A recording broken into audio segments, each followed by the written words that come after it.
Assalamualaikum warahmatullahi wabarakatuh. Perkenalkan, nama saya Annida Nur Aziza dari kelas 8 ruang 4. Pada kesempatan kali ini, saya ingin menjelaskan tentang jumlah ismiyah, mubtada, dan khobar. Dimulai dari yang pertama, jumlah ismiyah. Apa itu jumlah ismiyah? Menurut Ahmad Qabishi, jumlah ismiyah merupakan istilah dasar dalam tata bahasa Arab yang terdiri dari dua kata, yaitu jumlah dan ismiyah. Secara lugat atau bahasa, jumlah berarti kalimat, anak kalimat, beberapa, dan banyak. Menurut Ahmad Qabishi, definisi jumlah adalah al-jumlatun hiyal kalamul mufidu bil qasdi ka anta ta'allafa min fi'lin wa fa'ilin qama zaidun al mubtada'in wa khobar. At-tilmidhu mujtahidun wa ma huwa bimanzilatihima dorbalisa au inna zaidan mujtahidun. Artinya, jumlah adalah kalimat yang memiliki makna dengan maksud tertentu, seperti halnya terdiri dari susunan fi'il dan fa'al. Contohnya, qama zaidun, Zaid berdiri, atau terdiri dari susunan mubtada dan khobar seperti at-tilmidun mujtahidun, pelajar itu rajin, dan atau kalimat yang menyerupai keduanya seperti dorbaliso, pukullah pencuri itu. Inna zaidan mujtahidun, sesungguhnya Zaid itu rajin. Sedangkan kata ismiyah berasal dari kata ismun atau nama yang mendapat imbuhan ya nisbah, yaitu huruf yang berfungsi untuk menisbatkan sesuatu. Dalam kaidah ilmu nahwu yang mempelajari bahasa Arab, istilah isim digunakan untuk menyatakan kepada nama-nama benda baik itu konkret maupun abstrak, serta tidak terikat dengan zaman atau waktu. Contohnya seperti nur, cahaya, syajarah, pohon, ahmadun, Ahmad, baqarah, sapi, dan lain sebagainya. 2. Pengertian jumlah ismiyah. Jumlah ismiyah menurut Ansar bin Barani ialah kalimat yang dimulai dengan isim, baik di permulaan maupun di tengah. 1. Anta mukhti'un. 2. Al-kitabu ghilafuhu azraqu. 3. Jita wa anta naimun. 1. Engkau bersalah. 2. Kitab itu sampulnya biru. 3. Saya datang sedang engkau tidur. Contoh. Pada contoh 1, kalimat anta mukhti'un adalah jumlah ismiyah. Contoh 2, terdapat dua jumlah ismiyah, yaitu kalimat yang seluruhnya dan kalimat ghilafuhu azraqu adalah jumlah mubtada khobar, menjadi khobar dari mubtada pertama, al-kitabu. Pada contoh 3, kalimat seluruhnya adalah jumlah fi'liyah karena diawali dengan fi'il, tetapi kalimat anta naimun adalah jumlah ismiyah dan menjadi halun dalam kalimat tersebut. 3. Jumlah ismiyah menurut Zakiyuddin Aslamsyah adalah jumlah kalimat yang diawali dengan isim atau kata benda. Jumlah ismiyah juga dapat diartikan sebagai susunan kalimat yang terdiri dari mubtada dan khobar. Mubtada adalah subjek pada jumlah ismiyah dan terletak di awal jumlah. Sifat dari mubtada adalah harus berupa isim ma'rifat. Khobar adalah isim yang berfungsi untuk melengkapi mubtada agar menjadi kalimat yang sempurna. Dengan kata lain, mubtada adalah subjek, sedangkan khabar adalah predikat atau keterangan. Mubtada dan khabar harus sama dalam hal bilangan dan jenisnya. Apabila mubtadanya isim mudzakkar atau laki-laki, khabarnya harus isim mudzakkar. Begitu pula apabila mubtada berupa isim mufrad atau kata tunggal, khabarnya juga harus isim mufrad. 4.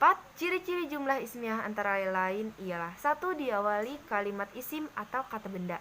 Dari struktur pembentuk kalimatnya, jumlah ismiyah dimulai dengan isim atau nomina, baik konkret maupun abstrak, yang berfungsi sebagai mubtada atau subjek. Maka kalimat dengan kategori fi'il atau kata kerja tidak bisa disebut jumlah ismiyah. 2. Terdiri dari mubtada dan khobar. Sebagaimana penjelasan pada ciri pertama, jumlah ismiyah adalah kalimat yang diawali oleh isim sebagai fungsi mubtada yang dijelaskan maknanya oleh khobar. Fungsi mubtada tidak lain ibarat kotak kosong yang bisa diisi oleh kata apa saja yang sesuai dengan persyaratan yang berlaku atas mubtada. Maka keduanya merupakan unsur penting dalam pembentukan jumlah ismiyah yang tidak luput dari pembahasan para linguis Arab. Menurut Imam Sibawayh dan para linguis Arab lainnya, dua unsur ini adalah keharusan dalam jumlah ismiyah. Hubungan keduanya adalah hubungan menjelaskan dan dijelaskan. 3. Mubtada dan khobar harus sesuai jenis dan bilangannya. Maksud kesesuaian jenis di sini adalah mudzakkar maskulin atau muannas feminin, sedangkan maksud sesuai dengan bilangan atau jumlahnya adalah mufrad atau tunggal, musanna ganda, dan jama' atau plural. Artinya, jika mubtada berupa mufrad mudzakkar, maka khobar wajib dalam keadaan mufrad mudzakkar. Begitu juga ketika mubtada berupa jamak muannas, maka khobarnya harus dalam bentuk jamak muannas. 4. Mubtada berkategori isim ma'rifah. Mubtada sebagai fungsi subjek pada umumnya adalah berupa isim-isim ma'rifah, yaitu domir atau kata ganti, isyarah atau kata tunjuk, isim alam atau kata nama, isim mausul atau kata sambung, isim mudhof, dan isim yang beralif lam. Akan tetapi, ada kondisi tertentu di mana isim nakirah diposisikan sebagai mubtada pada suatu kalimat dalam bahasa Arab. 5. Mubtada berada di awal kalimat. Umumnya, mubtada terletak di awal kalimat daripada khobar. Ini merupakan kaidah asal dalam penyusunan jumlah ismiyah. Akan tetapi, dalam keadaan tertentu sesuai dengan persyaratan yang berlaku, khobar sebagai fungsi predikat berada di awal kalimat. 5. Pembagian jumlah ismiyah. Jumlah mufidah atau kalimat sempurna di dalam bahasa Arab terbagi menjadi dua, yaitu jumlah ismiyah dan jumlah fi'liyah. 1. Jumlah ismiyah adalah jumlah yang awal katanya berupa isim. Contoh, Muhammadun Nabiyun. Muhammad adalah seorang nabi. Al-ustadzu maridun. Ustadz itu sakit. 2. Jumlah fi'liyah adalah jumlah yang awal katanya adalah fi'il. Contoh, ja'a Muhammadun. Muhammad telah datang. Raja'al ustadzu. Ustadz telah kembali. Ada jumlah yang sempurna mengindikasikan adanya jumlah yang tidak sempurna, yang biasa disebut dengan sibhul jumlah. Sibhul jumlah merupakan susunan kata yang menyerupai jumlah atau bisa disebut juga kalimat tak sempurna. Sibhul jumlah terdiri dari dua macam, yaitu jar wa majrur dan dzarab wa mudhaf ilaih. 1. Jarun wa majrurun. Susunan kata yang terdiri dari huruf jar dan isim. Contoh, alas samai, di atas langit, minallahi, dari Allah, fis suqi, di dalam pasar. Dzaraf wa mudhafun ilaihi. Susunan kata yang terdiri dari kata keterangan berupa waktu atau tempat dan isim. Contoh, amamal manzili, di depan rumah, fauqal baiti, di atas rumah, wara al masjidi, di belakang masjid. Pemahaman terhadap jumlah memberi bekal kepada kita di dalam mengetahui makna suatu ayat atau hadis. Karena perlu diketahui, perubahan kata, harokat, letak, dan posisi kata dalam jumlah sangat mempengaruhi dalam pengertian dan pemaknaan suatu ayat. Salah dalam penempatan kata, salah pula maksud yang diinginkannya. 6. Contoh jumlah ismiyah. Contoh kalimat jumlah ismiyah. Setelah mengetahui apa itu jumlah ismiyah dengan ciri khas struktur kalimatnya tersusun dari mubtada atau subjek dan khabar atau predikat. Sekarang coba perhatikan beberapa contoh jumlah ismiyah. Jumlah ismiyah, al-mu'minun karimun, artinya orang mukmin itu mulia. Allahu ahad, artinya Allah itu esa. Fatimatun fiddar, artinya Fatimah di dalam rumah. Aliyun amamal fasl, artinya Ali di depan kelas, dan lain sebagainya. Orang mukmin atau al-mu'minun pada contoh pertama, kata berkategori isim atau kata benda yang ma'rifah atau tertentu. Salah satu tanda yang dimilikinya yaitu adanya huruf alif lam ta'rif, huruf yang menjadikan isim ma'rifah, berfungsi sebagai mubtada atau subjek, dan al-mu'minu kata sebagai khobar atau predikat, sehingga kalimat karimun, kata tersebut memberikan makna sempurna, dapat dipahami, dan tidak menimbulkan pertanyaan bagi lawan bicara atau pendengarnya. Nah, sekarang kita masuk ke pembahasan yang kedua, yaitu mubtada. Pengertian mubtada menurut bahasa. Secara bahasa, kata mubtada adalah bentuk masdar dari fi'il madi ibtada'a. Jika menggunakan tasrif istilahi, maka penjelasannya sebagai berikut. Fi'il madi ibtada, yang artinya memulai atau membuka. Fi'il mudhari ibtadi'u, masdar ibtidaan dan mubtidaan, isim fa'il mubtadi'un, isim maf'ul mubtada. Secara bahasa, makna mubtada adalah permulaan. Pengertian mubtada secara istilah dalam ilmu nahwu untuk menjelaskan definisi mubtada dalam bahasa Arab. Maka kita akan menggunakan beberapa definisi yang ada di kitab nahwu. Nanti akan kita kupas pembahasan dari definisi tersebut. Pengertian mubtada di kitab Jurumiyah. Apa pengertian mubtada di kitab ini? Mubtada adalah isim marfu atau beri'rab rafa yang sepi dari amil-amil lafziyah. Makna mubtada di kitab tersebut sebagai berikut. Isim marfu, mubtada selalu dalam kondisi rafa, kecuali nanti didahului ba dan min zaidah serta ruba. Sepi dari amil lafziyah yang membuat mubtada dibaca rafa bukan karena amil lafzi. Berbeda dengan fa'il serta naibul fa'il yang dirofa'kan oleh amil lafzi yaitu fi'il. Pengertian mubtada di kitab An-Nahwu At-Tatbiqi. Di kitab ini makna mubtada mirip dengan makna di kitab Al-Ajurumiyah. Mubtada adalah isim marfu yang terbebas dari amil lafziyah. Amil yang ada pada mubtada adalah amil maknawi, bukan lafzi. Salah satu perbedaan antara mubtada dan khobar adalah amil yang merofa'kannya. Yang merofakkan mubtada adalah amil maknawi, sementara yang merofakkan khobar adalah amil lafzi yaitu si mubtada tadi. Pembagian mubtada dan contohnya. Pembagian mubtada dalam ilmu nahwu bahasa Arab, dua jenis mubtada secara umum. Mubtada dibagi menjadi dua yaitu mubtada sharih, mubtada yang berupa isim, mubtada muawwal bis sharih berupa masdar muawwal. Selengkapnya silakan baca macam-macam mubtada. Mubtada sharih terbagi menjadi beberapa macam seperti isim dhamir atau kata ganti. Contohnya di huwa, dia adalah ayahku. Huwa abi, sini merupakan mubtada, isim alam atau nama. Contohnya Muhammad adalah nabi. Muhammadun nabiyun. Kita Muhammadun adalah mubtada, isim dhahir berupa isim alam, isim isyarah atau kata tunjuk. Contohnya hadza kitabun, artinya ini adalah sebuah buku. Hadza merupakan mubtada, isim mausul atau kata sambung. Contohnya alladzi yaqra'al Qur'ana ustadi, artinya yang sedang membaca Al-Qur'an adalah guruku. Alladzi adalah mubtada, isim dengan alif lam, contohnya yang artinya al-mubtada. Qisman, mubtada itu terbagi menjadi dua, isim yang dimudhafkan kepada 5 isim di atas. Contohnya Baitullah fi Makka. Baitullah ada fi Makka, di Mekah. Keenam contoh di atas adalah mubtada yang berasal dari isim ma'rifat.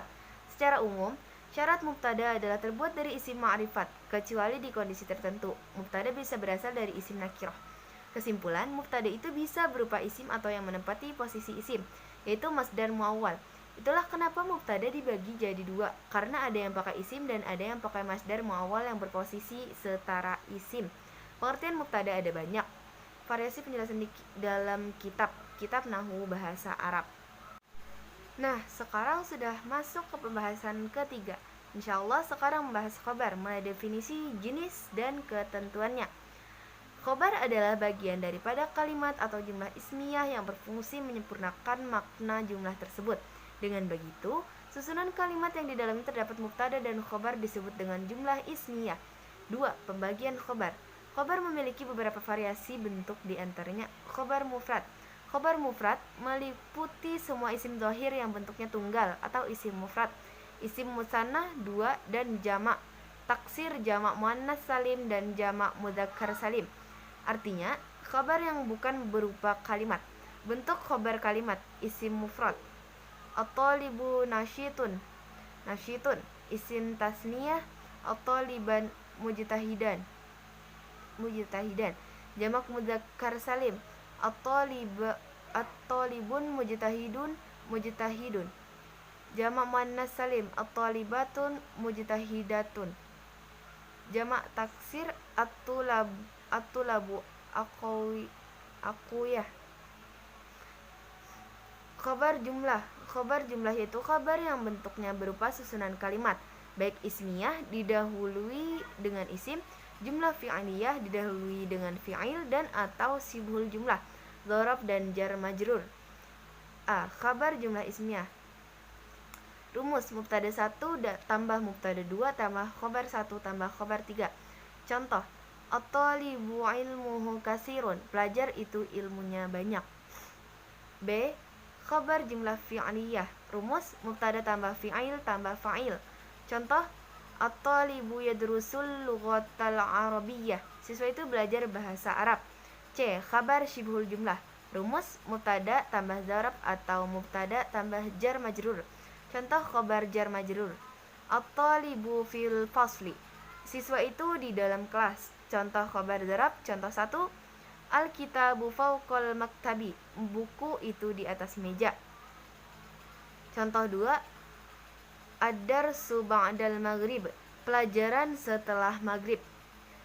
Contoh 3. Ad-darsu godan. Pelajaran besok hari. Catatan i'rab syibhul jumlah, jar majrur dan zarab dianggap sebagai khabar adalah menurut sebagian ulama. Sementara menurut pendapat lain bahwa yang menjadi khabarnya dibuang dan diperkirakan. Contoh Khalidun fil baiti. Terkait masalah ini, silakan perdalam pada materi syibhul jumlah atau maf'ul fih. 3. Letak posisi khabar. Apakah jumlah yang terletak setelah mubtada mesti disebut khabar? Jawab, terkait khabar yang bentuknya berupa jumlah atau ismiyah dan fi'liyah. Apabila dalam jumlah tersebut tidak terdapat pengikat dhamir yang kembali kepada mubtada, baik secara zahir maupun makna, maka jumlah tersebut bukanlah khabar. Jumlah Khalidah qoman dan qoma Muhammadun bukan khabar dari mubtada lafaz at-talibu, sebab tidak adanya pengikat secara zahir yaitu dhamir dan juga secara makna. Artinya susunan kalimat di atas sama sekali tidak saling berhubungan atau saling menjelaskan. Dengan demikian, setidaknya terdapat 2 pengikat sehingga kata atau kalimat tersebut sah di i'rab sebagai khabar. Adanya dhamir aid yang kembali kepada mubtada. Contoh at-talibu qama abuhu. Bapak seorang pelajar telah berdiri. Dhamir hamzah sebagai pengikat antara mubtada dan khabar, sehingga susunan qama abuhu sah di i'rab sebagai khabar. Adanya isim isyarah yang maknanya kembali kepada mubtada. Contoh talabul ilmi dzalika khairun. Mencari ilmu itu baik. Contoh dalam Al-Quran, ya bani Adam qad anzalna alaikum libasan yuwari sawatikum warishan walibasut taqwa dzalika khairun dzalika min ayatillahi la'allahum yadhakkarun. Al-A'raf ayat 26. Terjemah arti, hai anak Adam, sesungguhnya kami telah menurunkan kepadamu pakaian untuk menutup auratmu dan pakaian indah untuk perhiasan. Dan pakaian takwa itulah yang paling baik. Yang demikian itu adalah sebahagian dari tanda-tanda kekuasaan Allah. Mudah-mudahan mereka selalu ingat. 4. Takdim khabar, mendahulukan khabar. Pada umumnya, posisi khabar terletak di urutan kedua setelah mubtada. Namun, pada praktiknya tidak selalu seperti itu. Khabar boleh juga diawalkan apabila memenuhi syarat. Mengedepankan khabar dari mubtada secara kaidah memiliki 2 hukum, yaitu boleh dan wajib. A. Khabar boleh didahulukan dengan ketentuan sebagai berikut. Apabila khabar berupa syibhul jumlah dan mubtadanya isim ma'rifat. Contoh, fil fasli talibun. Boleh juga at-talibun fil fasli apabila khabar berupa syibhul jumlah dan mubtadanya berupa isim nakirah yang bersifat. Contoh, fil fasli talibun mujtahid. Boleh juga talibun mujtahidun fil fasli apabila khabar didahului nafi atau susunan kalimat negatif dan mubtadanya isim nakirah tidak bersifat. Contoh, ma fi hadhil majhu'ati mutabattil. Boleh juga ma mutabattilun fi hadhil majmu'ah. Khabar wajib didahulukan dengan ketentuan sebagai berikut. Apabila pada mubtada terdapat dhamir aid yang kembali kepada khabar, maka khabar wajib didahulukan. Contoh, libiladina abtaluh. Tidak boleh abtaluhu libiladina karena dhamir sudah mendahului. Kecuali jika ingin dimodifikasi, maka tambahkan na'at untuk mubtada. Misalkan, abtalun syuja'un li biladina. Apabila khabar berupa istifham perangkat tanya, maka wajib didahulukan. Contoh, aina baituka, kaifa haluk, mata tusafir. Poin ini berkaitan dengan materi bolehnya membuang mubtada. Lihat pada materi mubtada. Apabila kabar berupa syibhul jumlah dan mubtadanya nakiro yang tidak bersifat. Contoh, fil fasli talibun. Tidak boleh seperti ini. Talibun fil fasli. 5. Hukum membuang khabar. Kaidah pada bait alfiyah di atas menunjukkan bahwa khabar boleh dibuang sebagaimana mubtada juga boleh dibuang. Bahkan keduanya, mubtada dan khabar, boleh dibuang. Contoh 1. Qala Hasan, man indakum? Qala Zaidun, Khalid. Jawaban Zaid hanya menyebut nama Khalid. Artinya ada sesuatu yang dibuang, yaitu khabar. Jawaban lengkap, qala man indakum? Qala Khalidun indana. Contoh 2. Qala Hasan, akhalidun fil baiti? Qala Zaidun, na'am. Hasan, apakah Khalid di rumah?